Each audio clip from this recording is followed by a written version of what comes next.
ये जो चैप्टर देख रहे हो 3.1, इसमें हमें मुख्य रूप से ये जानना है कि समीकरण का हल कैसा है, और समीकरण के हल कैसा है इस टाइप को समझने के लिए हमें 3-4 गो टाइप समझना पड़ता है। कैसे कि समीकरण का हल कैसा है, उसमें दो तरह के हल होते हैं। पहला हल होता है कि समीकरण का हल कैसा है तो संगत, और दूसरा असंगत। संगत हल वाला समीकरण और असंगत हल वाला समीकरण। समीकरण दो तरह के होते हैं, संगत हल वाला और असंगत। असंगत माने न संगत, माने ठीक ठाक नहीं, बेकार, बदमाश, ऐसे समझ गया। लेकिन संगत हल जो है वो अच्छा चीज को बता रहा है कुल मिलाकर। तो संगत हल के फिर प्रकार हो जाता है। तो संगत हल कितने प्रकार का? दो प्रकार। पहले तो कि समीकरण का हल कितने प्रकार के? दो प्रकार के, संगत हल और असंगत हल। अब बात रही कि संगत हल कितने प्रकार का, तो संगत हल दो प्रकार के। कौन कौन? तो संगत में एक अद्वितीय हल। कौन हल? अद्वितीय हल। अद्वितीय माने क्या हल होता है? एक हल वाला, एक हल वाला। हल माने क्या? शून्य। हल मतलब x का एक मान आएगा, y का एक मान पक्का आएगा, ऐसा वाला ही समीकरण अद्वितीय। एक हल आएगा ही आएगा, ठीक है। और इसकी पहचान के लिए हम अनुपात ले लेकर के चेक करते हैं। जैसे समीकरण लिखा हुआ है 2x + 5y और बराबर 16 लिखा हुआ है, फिर 3x + 7y बराबर मान लो कुछ लिखा हुआ है ऐसे करके, ठीक है। तो इसमें हम अनुपातिक चीजें ले लेते हैं। जैसे इस समीकरण के जो ऊपर का समीकरण पहला है, इसमें पहला जो गुणांक है x का उसको हम a1 कर रहे हैं, y का जो गुणांक है इसको b1 कर रहे हैं, ये पूरा जो है उसको c1 कर रहे हैं। ये जो नीचे वाला समीकरण है उसको हम a2 बोलते हैं, इसको b2 बोलते हैं, इसको c2 बोलते हैं। a1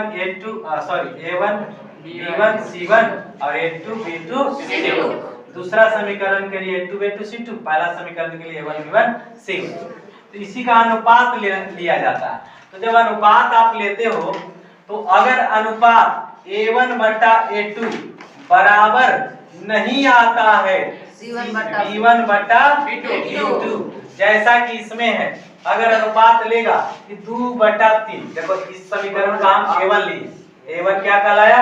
2, तो 2 बटा का लिया 3, 2 इसमें से 3 इसमें से, सामने सामने दिखाई नहीं रहा x वाला दोनों y वाला। अब y का गुणांक जो है वो b1 b2 कहला रहा है, तो b1 5 है, क्या है?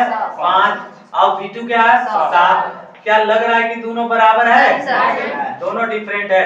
अगर ऐसा समीकरण बता रहा है अनुपात, तो हम क्या समझेंगे? अगर ऐसा अनुपात दिखा रहा है, जांच करते हैं समीकरणों को, कि समीकरण को हमने जांच किया अनुपात लेकर के a1 बटा a2 बराबर b1 बटा b2, ऐसा किए और दोनों देख रहे हैं कि बराबर नहीं आ रहे, तो वैसा समीकरण क्या कहलाएगा? अद्वितीय हल वाला। जब इसका ग्राफीय हल होगा तो ग्राफीय हल वाला क्या कहलाएगा? प्रतिच्छेदी कहलाएगा। क्या कहलाएगा? प्रतिच्छेदी हल। प्रतिच्छेदी का मतलब क्या होता है? प्रतिच्छेदी का मतलब एक लाइन ऐसे खींचा और दूसरा लाइन ऐसे काट दिया। ग्राफ के जब लाइन खिंचाएगा तो उसमें दो लाइन खिंचाता है, एक लाइन मान लो ऐसे खिंचाया और दूसरा लाइन ऐसे करके काट दिया, तो यही क्या कहलाएगा? प्रतिच्छेदी। क्या कहलाएगा? प्रतिच्छेदी। प्रतिच्छेदी। तो ग्राफ का जो हल होगा क्या रहेगा? प्रतिच्छेदी। हम इधर क्यों लिख दें? ठीक है, प्रतिच्छेदी। ठीक है, कहां से ही पता करना है प्रतिच्छेदी? ग्राफ से। ग्राफ से, यानी अद्वितीय हल वालों का ग्राफ प्रतिच्छेदी होता है। अगर हल की जांच करेंगे तो उसमें हमें a1 बटा a2 b1 बटा b2 दोनों बराबर नहीं होना चाहिए। फिर से हल के हिसाब से समीकरण दो तरह के होते हैं, संगत और असंगत। फिर संगत की बात करें तो वह अद्वितीय और क्या होता है? एक होता है अनंत हल वाला।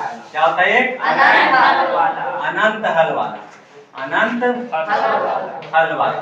अनंत हल वाला जो समीकरण होता है उसमें कितने हल होंगे एक सरवाई के? तो उसमें अनंत हल होंगे। कितने हल? अनंत हल होगा। अनंत हल होगा। अनंत मतलब क्या होता है? जिसका कोई सीमा ही रेखा नहीं है, कितना भी हो सकता है, अनंत, करोड़ों अरबों, बहुत कुछ हो सकता है।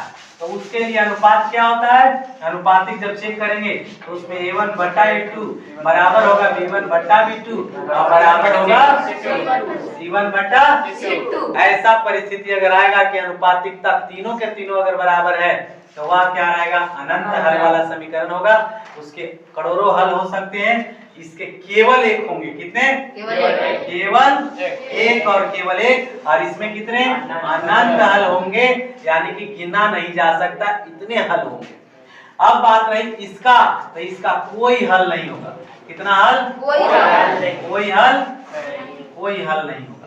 तो एक हो गया कि कोई हल नहीं होगा, एक भी हल नहीं होगा, और एक में निकल के आया क्या कि हल होगा। कितना? एगो में एगो में अनंत, एगो में है ना। आया समझ में? इसको ऐसे समझो कि एगो के पास तो बिल्कुल कुछ नहीं है, एकदम भिखारी है, और एगो के पास तनी मनी है, और एक तो करोड़पतिया है, करोड़पतिया है, अनंत है, पैसा कितना है? अनंत है। इसके पास तनी मनी, इसके पास बिल्कुल नहीं। अब आया समझ में? हाँ, तो इतना पहले आप नोट करो, ये बात समझ में आएगा तभी आगे बात। हमारे सामने तीन समीकरण हैं, तीन रैखिक समीकरण, दो चर वाले तीन रैखिक समीकरण। देखो एक समीकरण यहाँ पर दिख रहा है जोड़ा में, और एक यहाँ पर जोड़ा समीकरण है, और एक यहाँ पर जोड़ा समीकरण। ठीक है, दो चर के क्या है? रैखिक समीकरण। क्या है? रैखिक समीकरण। रैखिक समीकरण किसको कहा जाता है? जिसमें घात एक हो। x पर कितना घात दिख रहा है? एक। y पर एक। दिख तो नहीं रहा है लेकिन मानते हैं, अगर 2 रहता तो पावर 2 लिखा रहता। तो ये दो चर वाला, x एगो चर है, y दूसरा चर है, तो दो चर का ही समीकरण हो गया, ये भी दो चर का समीकरण हो। तो दो चर के समीकरण को हल करने के लिए हमें दो समीकरण करने पड़ते हैं। ठीक है, तो दो समीकरण यहाँ, दो समीकरण यहाँ, दो समीकरण यहाँ। अब करना हमको क्या है? हमें ये जांच पड़ताल करनी है, ये जो तीन पेयर लिखा हुआ है समीकरणों का, पहला क्वेश्चन, दूसरा क्वेश्चन, तीसरा क्वेश्चन, इस क्वेश्चन को जांच करना है कि समीकरण का जो हल आएगा, x और y का जो मान आएगा वो कैसा होगा? अनंत हल वाला आएगा, एक ही हल वाला आएगा, या असंगत हल वाला रहेगा, कोई हल ही नहीं आएगा। तो जांच करने के लिए हमको क्या नियम बताया गया? अनुपातिकता का। ध्यान से देखना कैसे अनुपातिकता का नियम चेक करते हैं। ऐसे ही लिखना आना चाहिए, A1 बाई A2 बराबर, तो A1 किसको करते हैं? x के गुणांक, और दूसरा समीकरण का x का गुणांक A2 कहलाता है। A1 बटा A2 यानी 2 बटा क्या हो गया? 3। ऐसे करके आप सेमीकोलन या कॉमा भी लगा सकते हो, चल जाएगा। फिर B1 बटा B2 बराबर, तो B1 बटा B2 निकालोगे, यहाँ पर क्या है? 5, यहाँ क्या है? 7। 5 बटे का हो गया? और देखते भी रहना है, आंख बंद नहीं रखना है अंधे की तरह। ये भी चेक करो यहाँ पर ठीक है, ये तो आ गया है ना, लेकिन ये क्या दोनों बराबर है? जैसे ही बराबर नहीं दिखेगा बस हम तीसरा निकलवे नहीं करेंगे। ये चालाकी अपने से करना, ये कोई बताएगा नहीं यहाँ भाई ऐसे कर दो, बल्कि अपने से चालाकी कर दो कि जब 2 को देखो कि बराबर नहीं आया तो C1 C2 निकालवे नहीं करेंगे। ठीक है, यहीं से लिखेंगे, यहाँ कहाँ? यहाँ A1 बटा A2 बराबर नहीं है B1 बटा B2, इसलिए समीकरण का हल क्या होगा? समीकरण संगत, अद्वितीय हल का संगत समीकरण। ठीक है, अद्वितीय हल का संगत समीकरण आया। और संगत समीकरण का अद्वितीय हल अगर है तो अद्वितीय हल का मतलब क्या है? एक हल संभव है, एक हल निकल जाने की पूरी संभावना है।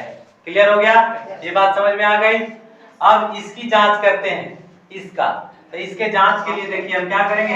A1 बटा A1 बटा A2 करोगे तो क्या मिलेगा? यहाँ पर 5 बटा 15, तो क्या दिख रहा है? 5 तरी 3 बार में कटेगा ना, कितना आ गया? 1 बटा 3। कहीं कर नहीं जाएंगे, ऑब्जेक्टिव क्वेश्चन ही रहेगा हमेशा के। और इसको देखो तो B1 बटा B2 बराबर क्या? 1 बटा 3, और C1 बटा C2 क्या? 1 बटा 3। 8 तरीके 1 बटा 3 दिया है, तो तीनों के तीनों में क्या मिल गया? बराबर। 1 बटा 3 1 बटा 3 1 बटा 3 बराबर मिल गया। नीचे क्या लिखेंगे? अतः A1 बटा A2 बराबर B1 बटा B2 बराबर C1 बटा C2 क्या है? समीकरण का हल अनंत है, जो संगत समीकरण है। अनंत हल का कैसा समीकरण है? कितने समीकरण में दुख बताए? अद्वितीय हल और अनंत। तो अनंत हल वाला हुआ ना, तीनों बराबर है। तो अब इसकी जांच करिए, तो इसमें देखो 5 गुना A1 बटा A2 बराबर मिला 1 बटा 2, सही है। और इसको चलो 7 गुना B1 बटा B2 बराबर का मिला, तो 2 को जब बराबर मिले तो तीसरा भी निकालना है, C1 बटा C2। तो C1 बटा C2 क्या मिल जाएगा? C1 बटा C2 बराबर 6 बटा। तो जो तीसरा अनुपात आया वो तो बराबर नहीं है, तो 6 बटा 7 आ गया। तो 6 बटा 7 है, ये 1 बटा 2 है, ये 1 बटा 2। तो पहला दूसरा के बराबर है, लेकिन तीसरा के बराबर नहीं है। A1 बटा A2 बराबर B1 बटा B2 बराबर नहीं है C1 बटा C2।